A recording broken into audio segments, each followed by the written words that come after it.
네, 지난 목요일부터 우리는 그 큐티인 역대하 묵상을 이제 시작했는데요.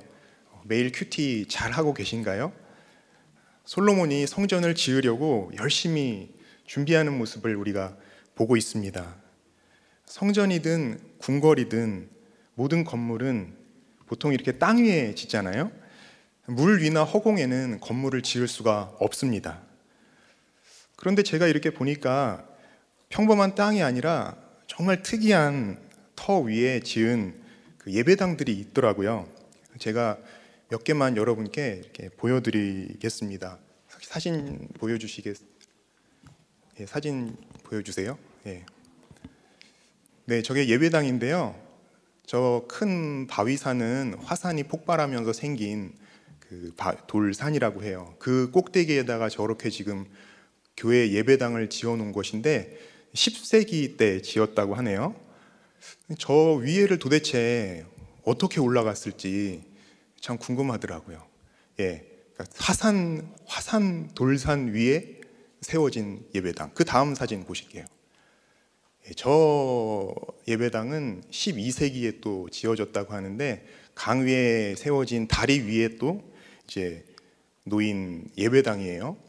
그러니까 여행객들이 다리 건너서 여행하러 하다가 딴 길로 새지 말고 이렇게 예배드리고 가라고 이렇게 만들어 놓지 않았을까 합니다. 그 다음 사진 또 보여주세요. 저게 뭔지 아시겠어요? 나무예요, 나무. 나무가 저게 지금 뭐 1500년이 넘는 것으로 추정된다고 하는데 저 나무가 어느 날, 저건 이제 17세기 때 만들어졌다고 합니다. 저 나무가 어느 날 이 번개를 맞았대요. 그래서 번개를 맞았는데 이게 정말 교묘하게 맞아서 그 가운데 속만 이렇게 싹 타서 없어지고 그 옆에는 또 이게 생명이 유지된 거예요. 그래서 그 공간이 생긴 것을 어떤 사람들이 보고서 여기다 이제 예배당을 짓자라고 해서 저건 이제 나무를 터로 삼은 예배당입니다. 그 다음 또 보여주세요. 저게 뭔지 아시겠습니까? 저거 건물이 있는데 가운데 구멍이 하나 있죠. 동그란 게 하나 있잖아요. 저게 이제 예배당 지붕이래요, 지붕.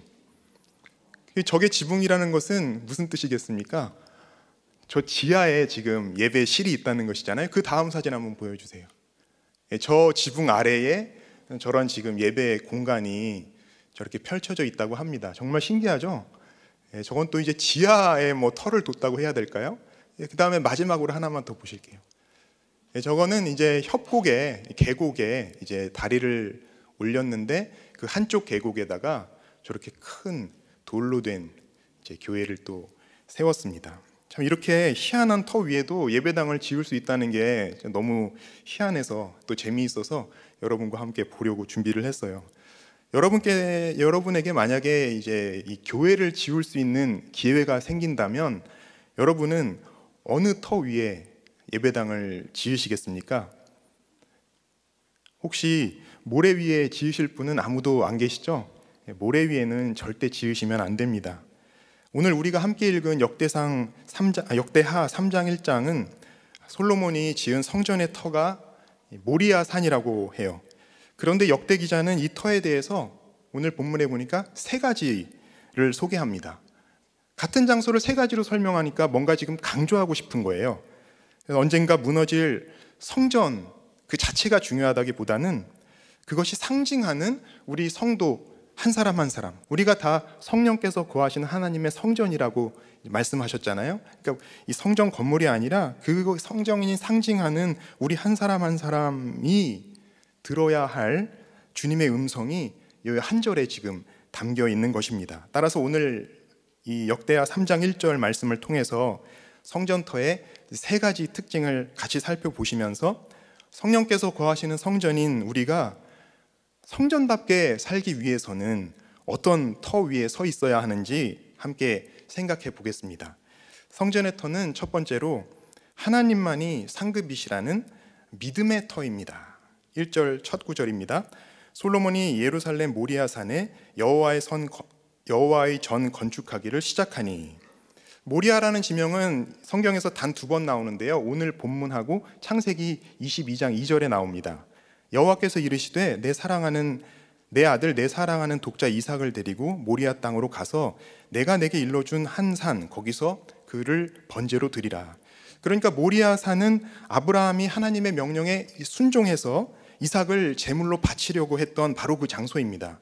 그런데 사실 이 모리아산 자체가 뭐 중요하겠어요?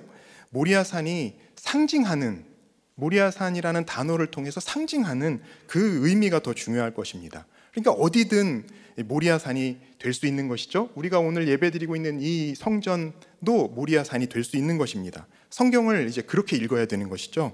그러면 모리아산은 무엇을 상징할까요? 목사님의 창세기 강해 때 저희가 이제 들은 것처럼 모리아산은 아브라함의 그 믿음의 수준을 테스트해 가지고 사람들한테 이제 자랑하시려는 하나님의 시험에 아브라함이 믿음으로 응답한 그런 장소입니다. 그래서 아들을 바치라는 이 엄청난 시험에서 아브라함이 하나님의 약속을 믿은 곳이고요, 하나님께서 책임지실 것을 믿은 곳입니다. 이 믿음으로 인생에서 아브라함은 가장 간절한 예배를 드린 곳이고, 이 믿음으로 하나님으로부터 큰 복을 받은 곳입니다. 한마디로 모리아산은 이 세상 어떤 것보다도 하나님을 선택하는 그런 믿음의 터입니다. 요즘 우리가 사도행전 말씀을 듣고 있으니 바울을 생각해 보면 좋을 것 같습니다. 바울도 자기보다 늘 하나님을 앞세웠기 때문에 하나님께서 구원하시려는 그 단 한 사람, 그 한 사람에 주목할 수 있었습니다. 그래서 그 한 사람을 주님께로 인도하기 위해서 매맞고 감옥에 갇히면서도 자기가 쓸 수 있었던 그 로마 시민권 같은 특권을 쓰지 않았어요. 내 뜻이 아니라 하나님의 그 말씀에 순종하는 믿음, 내가 죽는 것 같은 적용을 해도 하나님께서 반드시 책임져 주신다는 그러한 믿음, 하나님만이 내 인생의 최고의 상급이시며 이 목적이심을 고백하는 믿음의 터 위에 바울이 서 있기 때문입니다. 하나님만이 우리 인생의 상급이심을 고백하는 믿음이죠. 이 믿음의 터 위에 우리가 하나님의 성전으로 이제 세워져 갑니다. 그런데 우리는 믿음보다는 웅장한 구조나 값비싼 재료, 오늘 우리가 읽진 않았지만 역대하 3장 그 뒷부분에 보시면 그 엄청난 성전의 구조와 황금으로 다 이제 이 덮은 것과 보석으로 치장한 것들, 화려한 것들이 나오잖아요. 그렇게 화려해 보이는 이 외모나 특권을 더 중요하게 생각할 때가 훨씬 많습니다. 건물의 터는 건물에 가려서 잘 보이지 않잖아요. 그러나 건물을 장식하는 보석이나 금은 얼마나 잘 보입니까? 그렇기 때문에 우리는 터보다는 그 화려한 재료들을 더 좋아하는 거예요. 제 이름은 성훈이잖아요. 이 성훈, 이 거룩한 공을 세우라는 뜻으로 지어주신 이름입니다. 이름 때문만은 아니겠지만은 저는 어려서부터 하나님께 이 거룩한 공을 많이 세우겠다는 그런 별난 사모함이 있었어요. 지금 생각해보면 물론 그때 가졌던 그 사모함이라는 것은 하나님을 향한 사모함이라기보다는 제가 이렇게 높아지고 또 높아져서 세상 사람들의 그 이정표가 되고자 하는 그 사모들에게를 사모하는 그러한 마음이었던 것 같습니다. 제 부모님에 따르면 저는 4살 때부터 내가 크면 할아버지처럼 목사님 될 거야 이랬다고 합니다.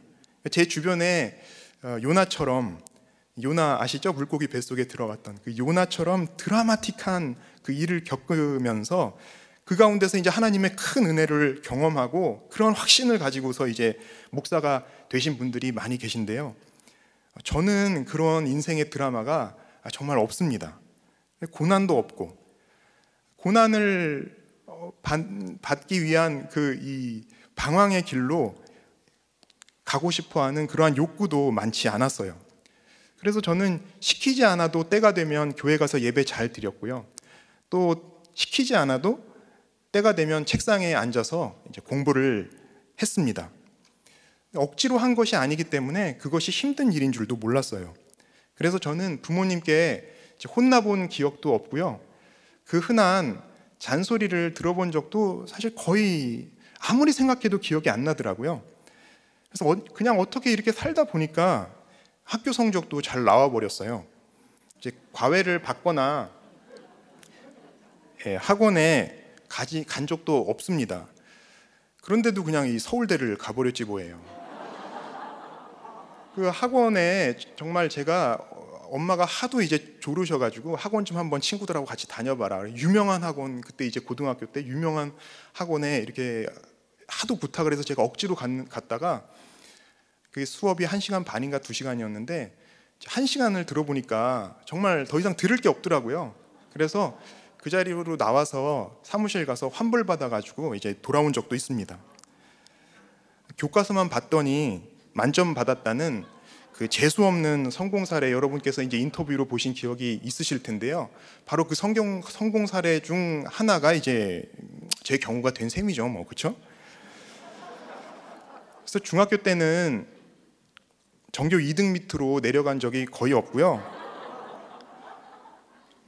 고등학교 때는 우리 때는 그 전국 모의고사라는 걸 봤어요. 요새는 이제 시험을 많이 안 봐서 그런 게 없을지도 모르겠는데요. 전국 모의고사를 봤는데 그 전국 모의고사에서 제가 전국 1등을 한 적도 있더라고요.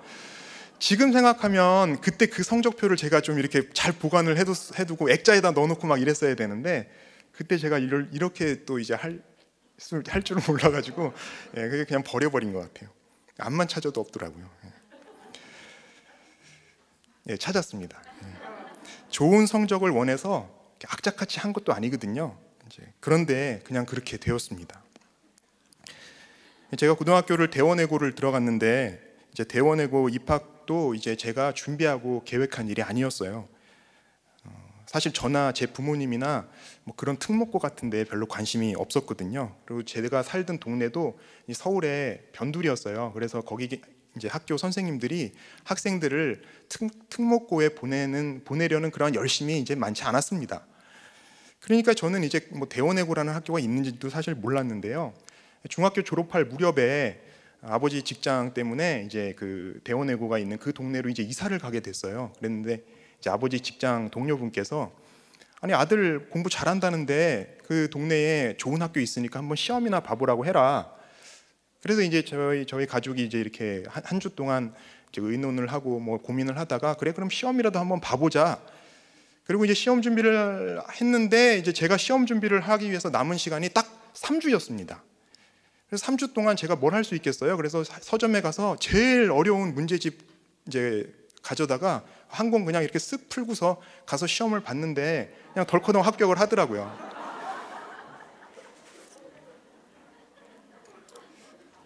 네, 그런데 이제 이렇게 외고를 들어가서 이제 제가 공부 잘하는 친구들 사이에 같이 있다 보니까 4살 때부터 제가 품어왔던 그 목사의 꿈, 목사 되겠다는 그 꿈이 이제 흔들리기 시작했습니다. 사실 머리가 커지면서 목사의 삶이 그렇게 영광스러운 삶이 아니라 사모들에게처럼 이렇게 높아질 수 있는 삶이 아니라 고단한 삶이라는 것을 제가 좀 알게 되었고요. 또 꼭 목사를 해야만 성훈, 그러니까 거룩한 공을 이렇게 세워드릴 수 있는 게 또 아니라는 것을 또 깨달았어요. 그래서 이제 아버지처럼 이렇게 외과 의사를 해야 하는 것이 더 좋지 않을까 고민을 하게 되었습니다. 당시에는 고등학교 2학년 때 학교가 이제 문과, 이과를 이렇게 나눴어요. 그래서 2학년 들어가면서 그걸 결정을 해야 했는데 그때 이제 1학년 때였죠. 그러니까 저는 이제 문과를 가서 이제 목사를 해야 되는지 이제 이과를 가서 의사를 해야 되는지 할아버지처럼 목사냐 아니면 아버지처럼 이 외과 의사냐 이것을 제가 이제 이렇게 인생 최대의 고민으로서 고등학교 1학년 때 이제 고민을 하게 되었습니다. 그런데 이제 그해 가을에 저희 할아버지께서 심근경색으로 쓰러지셔서 이제 중환자실에 입원하셨습니다. 문병하느라고 제가 중환자실을 몇 차례 이제 방문을 했어요. 그곳은 긴장한 의료진들이 뿜어내는 그 생명의 기운과 거기에 누워 계신 환자분들한테서 이제 스며 나오는 그 죽음의 기운이 이렇게 공존하는 곳이었습니다. 짙게 깔린 죽음에 맞서 싸우는 의사와 간호사들의 모습이 저한테는 굉장히 크게 보였어요. 그런데 어느 날 문득 이런 생각이 들더라고요. 저렇게 온 힘을 다해서 정성껏 보살펴서 누워있는 환자를 다시 살린다 해도 어차피 저분은 언젠가는 돌아가실 거 아니냐, 언젠가 한 번은 죽을 거 아닌가, 이런 생각이 들었습니다. 의술도 귀하지만 결국 사람을 영원히 살리는 것은 복음이라는 확신이 생겼어요. 그래서 한 번뿐인 인생인데 이제 가장 가치 있는 일을 하자. 그래서 의술도 귀하지만 아버지처럼 의사 되는 것도 좋겠지만은 나는 역시 복음 전하는 목회를 해야 되겠다, 이런 결심을 했습니다. 그래서 2학년 때 이제 문과를 갔고요. 사실 제가 수학을 더 국어나 영어보다 더 좋아하고, 아무 또 제 성격을 이렇게 보니까 사람들 섬기고 이렇게 또 앞에 서서 말씀 전하고 막 이렇게 따라다니고 이런 목사보다는 그냥 이렇게 제 기술 가지고 이제 조용하게 사는 의사가 제 성격엔 더 맞을 것 같아서 많이 이제 진짜 고민을 많이 했는데, 그날 이제 그러한 생각을 하고 결심을 해서 이제 문과를 갔고, 대학도 이제 철학과를 가고 신학교에 가서 지금 이렇게 목사가 되어 있습니다. 겉으로 드러나는 제 이력서는 정말 아무런 흠이 없어요. 정말 보람직합니다. 제가 제 이력서를 봐도 너무 뿌듯한 거 있죠. 그래서 저는 세상에서 이제 살면서 기분 좋을 때가 이제 몇 시기가 있잖아요. 근데 저는 어딘가 지원할 때 이렇게 이력서 쓸 때가 그렇게 좋더라고요. 막 너무 자랑스러운 거예요. 그래서 하여튼 이제 그런데 솔로몬이 이제 고급 목재와 황금과 가전 이 보석으로 정성껏 성전을 쌓아 올렸듯이, 저도 이렇게 좋은 배경과 또 학벌과 또 이렇게 사역지를 화려한 재료 삼아서 성훈, 즉 거룩한 공이라는 저만의 성전을, 화려한 성전을 지으려고 했습니다. 히브리인 중에 히브리인이며 바리새인이며 가말리엘의 제자며 이 로마 시민이었던 바울의 그 외형을, 겉모습을, 그러한 외적인 조건을 이제 갖추려고 했어요. 그런데 지금 와서 보면 다른 것들은 제가 바울을 닮았다고 자신할 수가 없어요. 그런데 딱 한 가지 있습니다. 한 가지는 제가 이것만큼은 누구에게도 뒤지지 않고 바울을 닮았다라고 자신할 수 있는 게 있는데, 그것이 뭘까요? 네? 네, 바로 이 대머리가, 바울이 대머리였다고 그러는데, 이 대머리만큼은 제가 확실하게 바울을, 그 외형을 닮았다고 말씀드릴 수 있어요. 자, 그런데 정작 가장 중요한 믿음의 터가 없었습니다. 하나님만이 상급이심을 온전히 믿지 못하니까 제가 늘 앞날을 걱정하고 있더라고요. 제가 거룩한 공을 세우면 그에 합당한 보상이 있어야 한다는 계산이 제 머릿속에 가득 차 있었습니다. 그런데 제가 내심 기대했던 그 보상이라는 것은 최고의 상급이신 하나님이 아니라 세상에서 얻는 그 명예와 인정과 그 재물이었어요. 믿음 없이 계산만 했던 것입니다. 하지만 하나님께서 저를 정말 은혜로 불쌍히 여기셔서 제 인생의 임자를 만나게 해주셨어요. 제가 좋은 재료라고 여겼던 저의 그 배경과 이 학벌과 이 사역지, 정말 자랑스러운 저의 이 금이었는데, 황금이었는데, 이것을 정말 마치 아무것도 아닌 쓰레기처럼 여겨주는 아내와, 지금 제 아내와 하나님께서 같은 멍에를 매게 해주신 것입니다. 그래서 결혼하자마자 아내는 제가 자랑하는 거 아무짝에도 쓸모가 없어요. 아내는 제가 돈도 못 벌어온다고, 가장이면서 돈도 제대로 못 벌어온다고. 돈 못 벌어오면 시간이라도 많아야 될 텐데 돈도 못 벌고 시간도 없어서 맨날 바쁘다고, 또 그렇게 이제. 그리고 돈 없고 바쁘면 성격이라도 좋아야 되는데, 이 사람은 돈 없고 돈 못 벌고 시간도 없고 성격도 나쁘다고. 근데 이 모습을 잠깐 그럴 때가 있잖아요, 사람이. 잠깐 그랬으면 아내도 이제 지나갔겠죠. 근데 이것을 제가 결혼하고서 10년 동안 매일같이 그런 모습을 보였으니 아내의 속이 정말 어땠겠어요. 지금 생각하니까 이제 조금 그 마음이 헤아려져요. 그런데 제가 그때는 정말 하나님을 이렇게 상급으로 여기는 믿음의 터 위에 서 있지 못하다 보니까 아내의 이런 비난을 제가 마땅히 들어야 할 말로 듣지 못하고 정말 이렇게 원망을 많이 했던 것 같아요. 하나님만을 상급으로 여겼다면 아내의 그런 비난을 나 좀 살려줘, 나 좀 살려줘 외치는 그런 외침으로 제가 들으면서 그 마음을 헤아렸을 것이고, 또 그러면서도 저는 흔들림 없이 이 사명의 길을 걸어갔을 것입니다. 제 인생 최고의 상이신 하나님께서 계시기 때문이죠. 하지만 그런 믿음의 터가 없으니 저는 아내의 말에 분노와 원망으로 응답했고, 결국 제 자신도 그렇게 열심히 준비했음에도 불구하고 목사된 것을 후회하기에 이르렀습니다. 그래서 늘 이혼과 자살을 생각할 수밖에 없었어요. 믿음의 터 없이 쓸데없는 재료들로 덕지덕지 치장만 했던 제 삶의 결론이었습니다. 적용 질문 드립니다. 인생의 집을 어떤 모양으로, 무슨 재료로 짓고 계십니까? 누구를 위한, 무엇을 위한 집입니까? 이것만은 높고 화려하게 지어 올릴 수 있게 해달라고 부르짖는 것은 무엇입니까?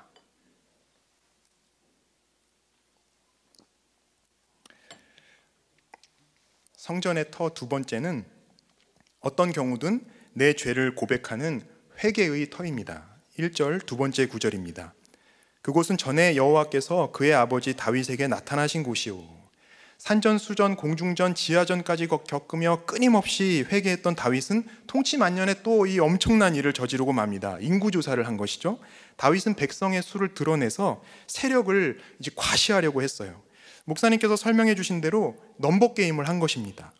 조사된 130만의 수를 보면서 다윗은 그제서야 내가 하나님을 업신여기고 큰 죄를 저질렀구나, 이렇게 자기 죄를 뉘우쳤지만 결국 그 죄에 대한 벌로 백성 7만 명이 죽습니다.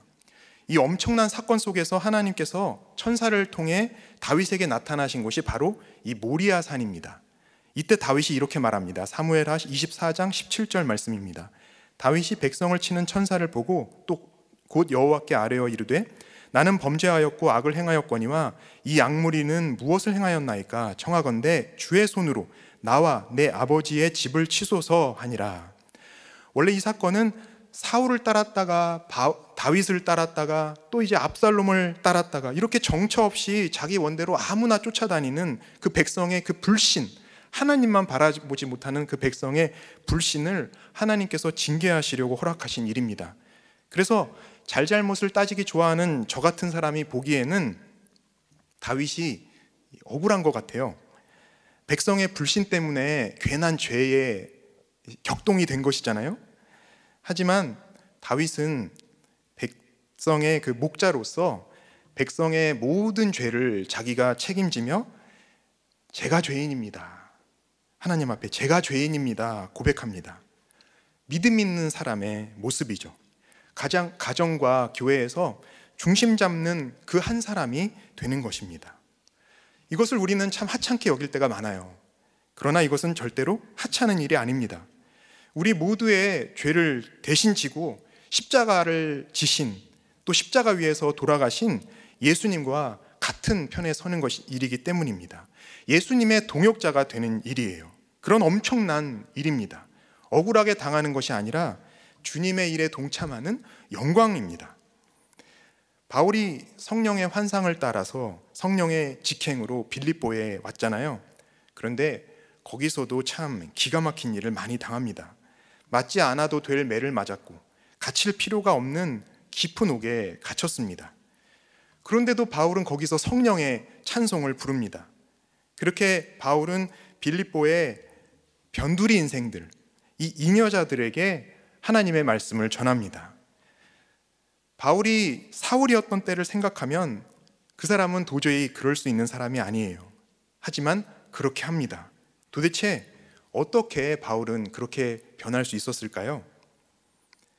성령의 회심이 가장 중요한 이유일 것 같습니다. 바울은 자신이 예수님을 박해한 죄인임을 철저하게 깨닫고 자신의 옛 삶에서 완전히 돌이켰습니다. 그렇게 교만했던 사울이 자신은 죄인 중에 괴수라고 고백하는 이 바울로, 그래서 성령의 수행원으로 또 성령의 동역자로 빚어져 갔습니다. 하나님의 성전이 된 것입니다. 바로 이것이 회개의 터입니다. 어떤 경우든 자기 죄를 보면서 회개할 때 우리 한 사람 한 사람이 성령께서 거하시는 하나님의 성전으로 지어져 갑니다. 저는 지금까지 여러분의 좋은 선생님들을 만났는데요. 그 중에 가장 첫 번째 스승이자 제일 기억에 남는 분은 이제 초등학교 4학년 때 담임 선생님입니다. 저는 그 선생님을 4학년 1학기 때 이제 전학 가서 만났는데요. 그 전학이 저에게는 이 네 번째 전학이었습니다. 그러니까 그 학교가 제가 다닌 다섯 번째 초등학교였죠. 제가 초등학교 입학할 때 아버지께서 군의관으로 입대를 하시는 바람에 제가 임지를 자주 옮기셨고 이사를 자주 다녔어요. 그래서 전학을 이렇게 4번이나 했습니다. 그래서 제가 초등학교 때 이제 5학년, 6학년 때 저를 부르는 별명 몇 개 중에 하나가 이 동수망발이었어요. 동수망발. 이거는 뭐냐면 제가 다녔던 동북초등학교, 동송초등학교, 수유초등학교, 망우초등학교, 발산초등학교, 이 초등학교 이름을 다 따서 이제 한 것입니다. 변두리만 이렇게 다 이제 돌아다닌 것이죠.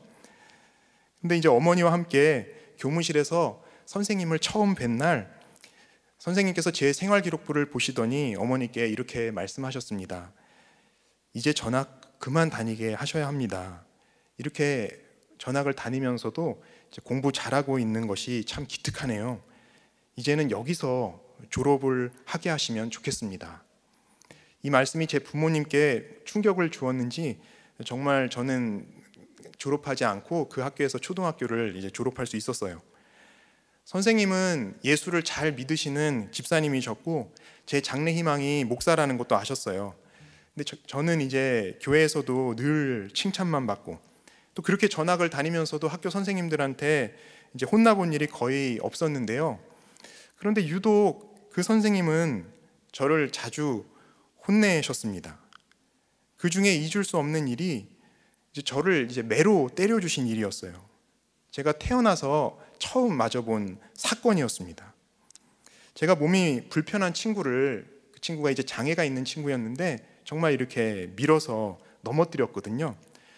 특권의식이 배어있던 저로서는 그것이 잘못인 줄도 모르고 그렇게 이제 있었던 것 같아요. 그 모습을 보시고서 선생님은 저를 이제 매로 쳐서 이제 깨우쳐 주셨습니다. 그래서 그 일을 계기로 정말 그 매 한 대, 그다음에 그 몸이 불편한 친구를 내가 이렇게 폭행을 했다는 그 죄가 저에게는 너무 이제 죄책감으로 눌리는 그 이제 과정이 시작되었고요. 그래서 그 일을 계기로 저는 정말 모태신앙으로 태어났지만 그제서야 이제 처음으로 주님 앞에 제가 죄인임을 고백하며 이제 회심을 경험할 수 있었습니다. 선생님의 매와 훈육이 저를 예수님 만나게 해주신 것입니다. 인생의 첫 은사시자 가장 중요한 스승 중 한 분인 셈이죠. 그분의 성함이 이양재 선생님입니다. 네. 그 후로도 저는 그 여러 스승님들을 만났지만 그 중에서도 제게 또 저뿐만 아니라 저희 아내에게 또 저희 가정에 큰 은혜를 주신 스승님은 우리 목사님이십니다. 김양재 목사님. 이렇게 보면 제가 양재라는 이름과 참 특별한 관계가 있는 것 같아요. 이양재 선생님 통해서 철없던 시절에 처음으로 이제 죄라는 것을 생각해서 예수님께로 나아갈 수 있었고요. 양재 초등학교를 나온 양재동에 사는 그녀를 만나서 그녀의 마음을 붙잡으려고 100일 동안 매일같이 양재동으로 출근을 했으나 이혼의 위기를 당했습니다. 그런데 이혼의 위기에 있을 때 이제 우리 김양재 목사님 만나서 말씀 묵상과 가정 중수 사역을 통한 하나님의 그 엄청나고 놀라운 은혜를 받아서 이제 저와 저의 집이 여기까지 이제 지켜질 수 있었습니다. 저는 성경과 신학에 대해서 다른 일은 제가 태어나서 생각해 보지를 않았잖아요. 저는 성경과 신학에 대해서 그래서 잘 안다고 스스로 생각을 했어요. 이제 학부와 대학원에서도 신학하려고 동서양 철학을 이제 이렇게 공부했고 히브리어와 헬라어로 성경을 읽고, 또 라틴어로 쓰인 신학의 그 고전들을 읽었고, 또 영어와 독일어와 불어로 쓰인 현대 신학의 그 글들을 공부했으니 이제 제가 남들보다 조금 더 잘 아는 줄로 이렇게 착각을 했던 것입니다. 그런데 말입니다, 이런 지식으로는 제 가정 하나 간수하지 못했습니다. 아내조차 양육할 수가 없었어요. 우리들 교회에 와서야 제가 말씀대로 믿고 살고 누리지 못하는 그런 죄인일 뿐임을 깨닫게 됩니다.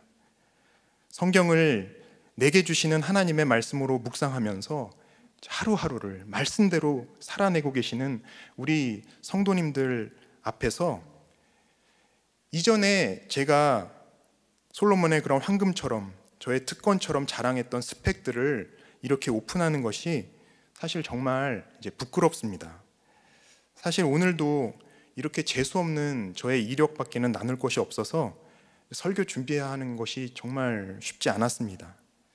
하지만 상처가 별이 되어 이제 빛을 발하고 계신 우리 성도님들 그 옆에, 우리 성도님들 반짝반짝 빛을 빛내고 계신 우리 성도님들 옆에 제가 이렇게 그냥 서 있는 것만으로도 저에게는 너무도 영광이기 때문에 이렇게 용기를 내서 저의 고백을 나눕니다.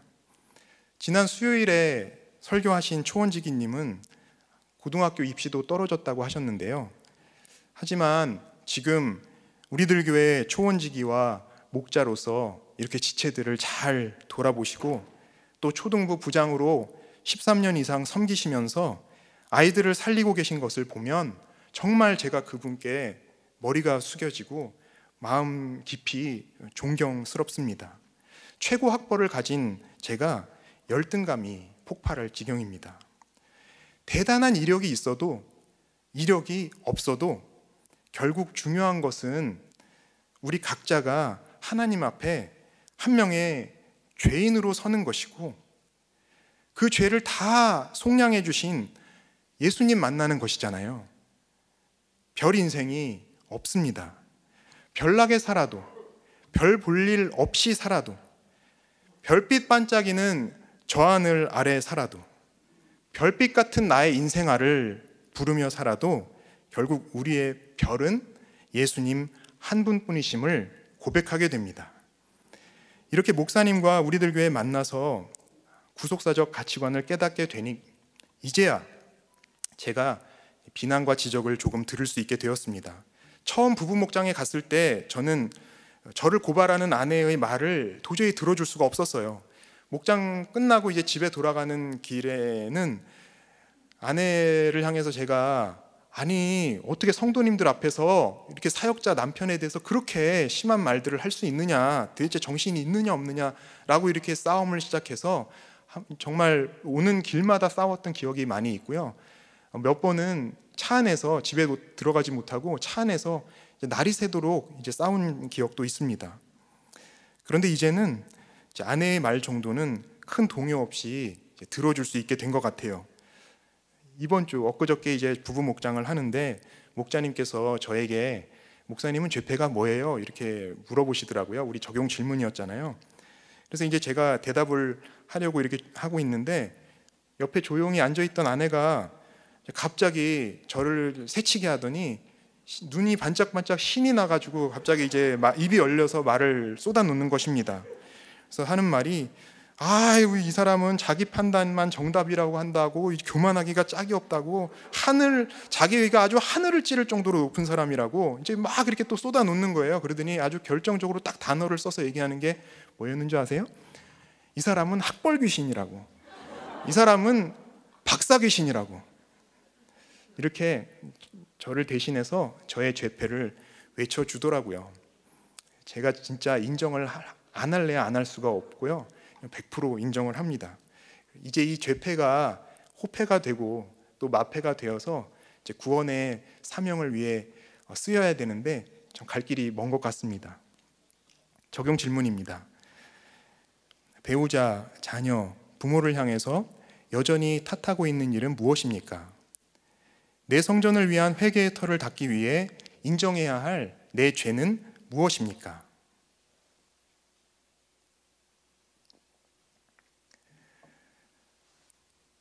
성전의 터 세 번째는 값을 치르는 적용의 터입니다. 1절 마지막 구절입니다. 여부수 사람 오르난의 타작마당에 다윗이 정한 곳이라. 하나님께서 다윗에게 나타나 회개를 받으신 그 장소는 모리아 산 중에서도 구체적으로 여부수 사람 오르난의 타작마당이었습니다. 여기 나타나신 하나님께 자기 죄를 회개한 다윗은 선지자 갓이 전한 하나님의 명령대로 그 자리에서 이제 예배를 드리려고 하죠. 그래서 땅 주인 오르난에게 이 상정을 이야기합니다. 그랬더니 이 여부수 사람 오르난은 예배에 필요한 모든 것을 자신이 왕께 드리겠다고 해요. 기꺼이 드리겠다고 합니다. 그런데 다윗은 그 오르난의 선물을 거저받기를 거절하고 값을 지불하고 돈을 주고 그 산 전체를 구입합니다. 그래서 거기에 제단을 쌓고 예배를 드리니 재앙이 그칩니다. 이 장면에 등장하는 오르난과 다윗 모두 자기 자리에서 값을 지불합니다. 오르난은 여부스 사람인데요. 여부스는 이스라엘이 가나안에서 몰아내야 할 그 7족속 있잖아요. 가나안 족속 7족속 중에 맨 마지막까지 살아남아서 저항했던 족속입니다.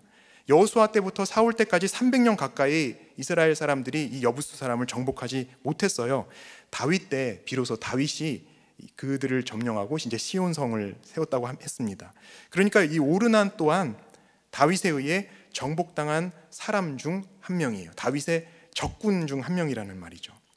그런데 이 최후의 적이 다윗의 통치 아래에서 하나님의 주권을 드디어 인정하고 이제 예배를 위해 자신의 모든 것을 드리고자 하는 그 최고의 예배자가 됩니다. 하나님의 대적의 자리를 떠나서 예배자의 자리로 서기 위한 그 값을 아낌없이 치르는 그 적용을 하고 있습니다. 하지만 다윗은 이미 백성의 죄를 자기 죄로 인정하고 회개했으므로 자신이 지불해야 할 대가를 또한 모두 지불합니다. 당시로서는 무엇이든 마음대로 빼앗을 힘과 권한을 지닌 왕이잖아요. 그러나 다윗이 진정한 분수령적인 회개를 했기 때문에 그런 특권을 쓰지 않습니다. 하나님께 온전한 예배를 드리기 위해서 값을 치르는 적용을 합니다. 이렇게 오르난이나 다윗이나 각자 자기 자리에서 구원을 위한 그 대가를 치르는 적용을 하니까 그 자리가 어떻게 됩니까? 예배의 자리가 됩니다. 하나님께서 그 예배에 응답하세요. 모든 죄악을 용서하시고 재앙을 그치게 하십니다. 사람과 사람 사이의 평강이 또 하나님과 이 사람 사이의 평강이 이제 이루어지는 것입니다. 성령의 노임을 경험하는 샬롬이 되는 것이죠. 이렇게 값을 치르는 이 적용의 터 위에 하나님의 성전이 세워집니다. 그래서 하나님의 성전인 우리 삶에도 십자가 지는 그 적용이 있어야 합니다. 믿음과 회개는 결국 적용으로 드러나기 때문이에요. 적용이 믿음과 회개의 증거입니다. 큐티의 꽃은 적용이라고 하셨어요. 우리 삶의 자리에서 주님을 따라서 날마다 십자가 지는 적용을 할 때 우리의 모든 일이, 우리의 모든 환경과 조건이 영혼 구원으로 이어집니다. 제가 목사 안수를 받은 지도 벌써 이제 10년이 지났는데요. 제 목사 안수식 때 제 아내가 보통 이제 안수식 때 목사 아내들은 한복을 곱게 차려 입는데요.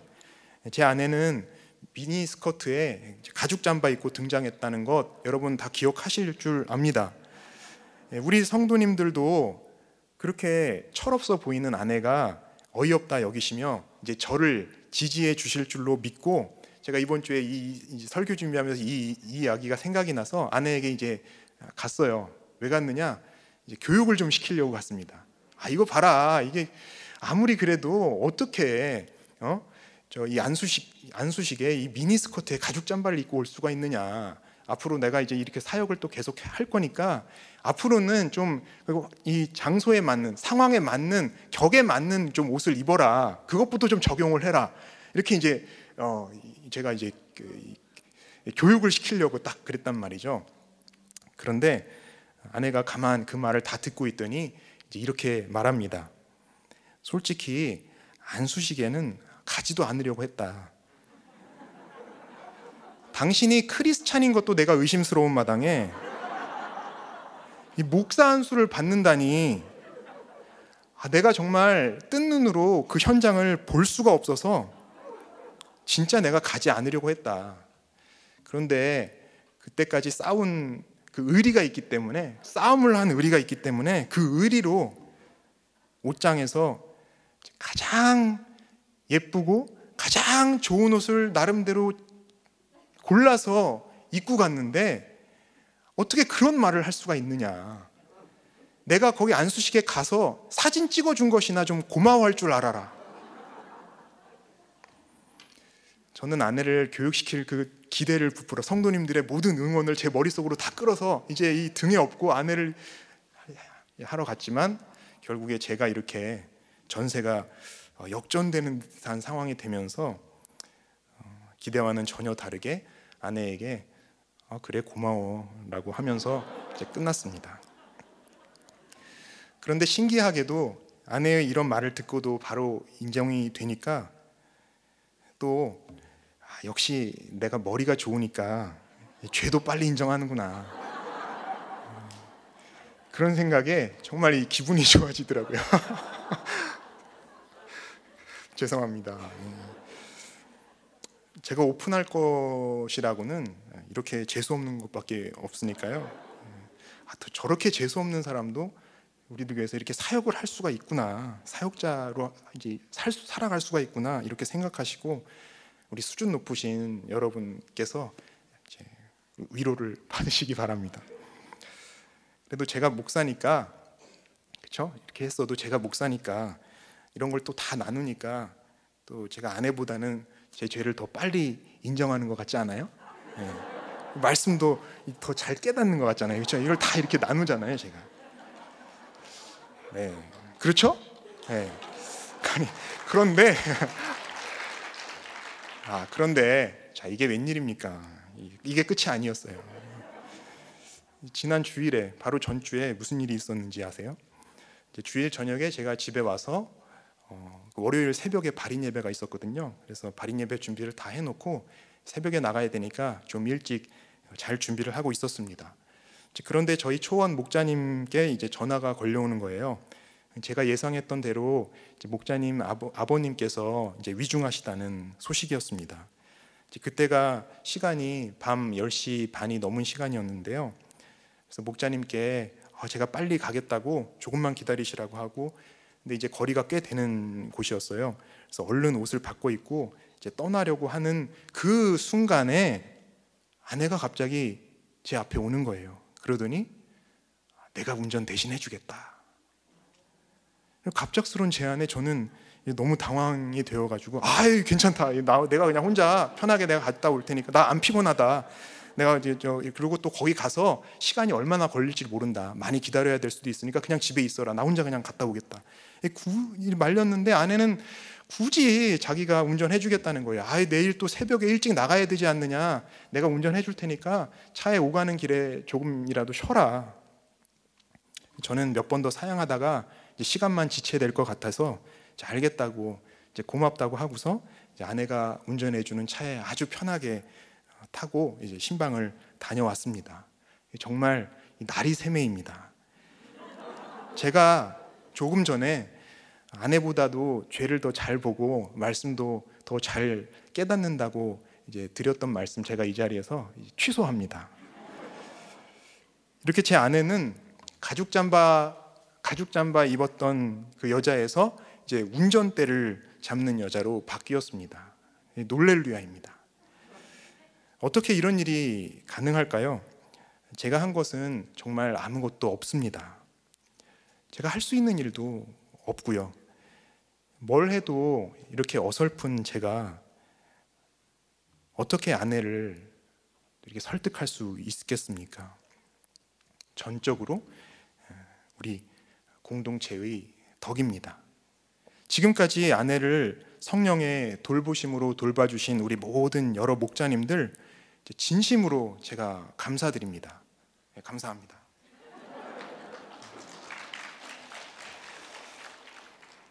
여러분을 통해서 하나님께서는 제 아내를 그리고 저를 또 저희 가정을 정말 이렇게 살려주셨습니다. 그래서 저는 이렇게 주님께 갚을 수 없는 은혜 위에 또 그 은혜 위에 은혜를 제가 받은 자가 되었습니다. 목사님과 우리들 교회에 전적으로 진 사랑의 빚입니다. 이 빚은 제가 사는 동안 평생 지고 가야 할 것입니다. 저는 공동체가 없으면 바로 원위치 되리라는 것을 잘 알기 때문입니다. 그래서 저는 우리들 교회에 사역자라는 것도 너무 자랑스럽고 감사하지만 그보다 먼저 하나님께서 저를 우리들 교회 성도로 불러주신 것이 이렇게 너무 기쁘고 감격스럽습니다. 이렇게 말씀이 살아 역사하는 공동체에서 한 사람의 성도로서 여기 계신 우리 모든 성도님들과 함께 이렇게 은혜 받고 가는 것이 너무너무 감사합니다. 신방을 해보면 오랜 시간이 지나도 배우자가 변하지 않는다고 낙심하신 분들이 계십니다. 이런 분들에게 제가 경험자로서 확실히 말씀드릴 수 있습니다. 지금은 끝이 보이지 않는 것 같아도 우리 교회에 믿음의 터가 있고 회개의 터가 있고 적용의 터가 있습니다. 그래서 공동체에 우리가 붙어만 있으면 하나님께서 살려주실 날이 반드시 옵니다. 조금만 더 인내하시면서 목장에 꼭 붙어가시기를 간절히 부탁을 드립니다. 정말 다른 방법이 없어요. 정말 다른 방법이 없습니다. 잘 매여 있어야만, 우리가 이 공동체에 잘 매여 있어야만, 우리가 말씀에 잘 매여 있어야만 놓이는 날이 옵니다. 내가 먼저 예배를 회복하여 주님의 성전으로 조금씩 이렇게 세워져 간다면 주님의 날이 되어 성령의 노임이 있을 줄 믿습니다. 공동체에 붙어만 있었더니 서로를 무시하고 비난하며 너는 너, 나는 나 하던 저희 부부가 조금씩 성령의 동역자로 바뀌어 가는 것 같습니다. 아직도 넘어야 할 높고 험한 토로스 산맥들이 많이 있고 또 옥에 갇히는 상황들도 앞으로 많이 있겠지만 이제는 주님의 말씀과 이 공동체가 있기 때문에 두렵지 않습니다. 같이 이 길을 걸어갈 수 있으리라고 이제 믿음이 생깁니다. 마지막 적용 질문입니다. 여부수 사람처럼 끈질기게 나를 괴롭히는 사람은 누구입니까? 그와 함께 예배자로 서기 위해 내가 지불해야 할 값, 해야 할 적용은 무엇입니까? 붙어만 있었더니 누리게 된 평강이 있습니까? 말씀을 맺겠습니다. 화려했던 솔로몬 성전은 다 무너졌어요. 그 크고 아름다웠던, 더 크고 아름다웠던 이 헤롯의 성전도 결국 돌 위에 돌 하나 남지 않고 다 무너뜨려졌습니다. 그러나 그 터는 지금까지 남아 있습니다.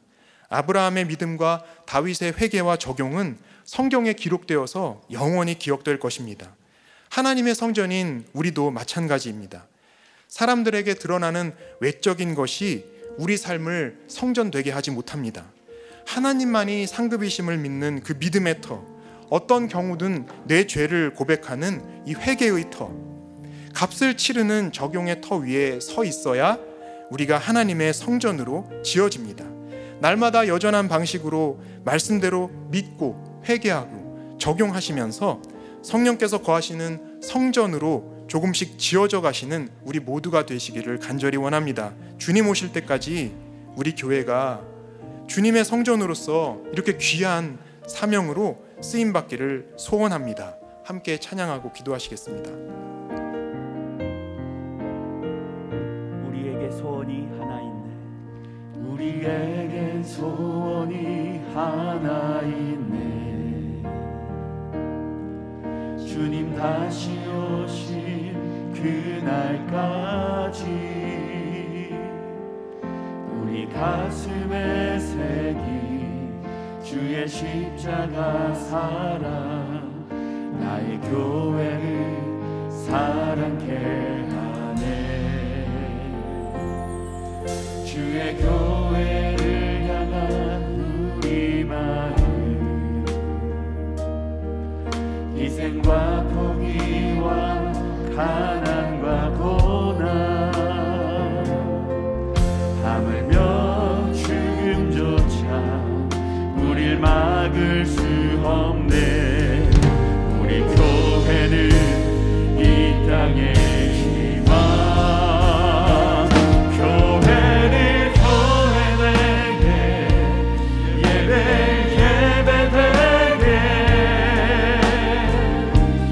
우릴 사용하소서. 진정한 부흥의 날 오늘 힘하도록 우릴 사용하소서. 성령 안에 예배하리라. 성령 안에 예배하리라.